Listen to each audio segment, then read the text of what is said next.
Le Premier ministre Ousmane Sonko est reçu ce lundi à Rabat à l'occasion d'une visite officielle. Et Iliman Ndao, vous êtes en direct de Dakar. Ces rencontres étaient prévues de longue date. Elles tombent plutôt bien, il faut le dire.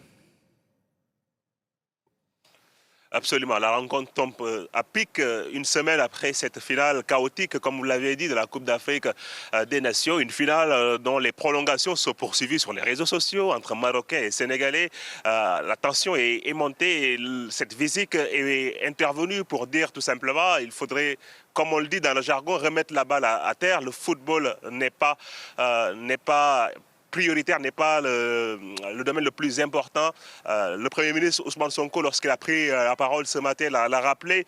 Le sport, par essence, je le cite, est un puissant facteur de rapprochement et de fraternité et ne saurait remettre en cause la solidité des relations entre le Maroc et le Sénégal. Le Premier ministre Ousmane Sonko a même, dès le lendemain de ces incidents, évité à plus de responsabilités et d'apaiser les tensions entre les deux communautés sur les réseaux sociaux. Il faut rappeler que cette coopération entre le Maroc et le Sénégal est solide.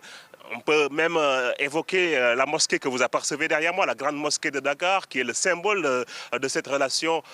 Mosquée, fruit de la coopération entre le Maroc et le Sénégal, entre le premier président sénégalais Léopold Sédar Senghor et le roi Hassan II. Cette coopération s'est poursuivie depuis l'indépendance du Sénégal. Le Maroc, un groupe marocain est majoritaire et leader dans le secteur bancaire au Sénégal. La faculté de médecine du Sénégal reçoit des centaines d'étudiants marocains. La solidité de cette relation se traduit même sur le plan social où les deux pays partagent une certaine confrérie religieuse, la Tijaniya. De nombreux Sénégalais effectuent le pèlerinage à Fès chaque année. Le Maroc et le Sénégal sont pays amis et cette visite est venue le rappeler. 17 accords de coopération ont été signés par le Premier ministre Ousmane Sonko et sa grande délégation et ses hôtes marocains. C'est une visite absolument pour venir mettre fin à la récréation, même si, il faudrait le rappeler, la bataille depuis la finale se poursuit au sein des institutions comme la Confédération africaine de football qui doit délivrer potentiellement ce mardi son verdict après les incidents notés lors de la finale entre le Maroc et le Sénégal.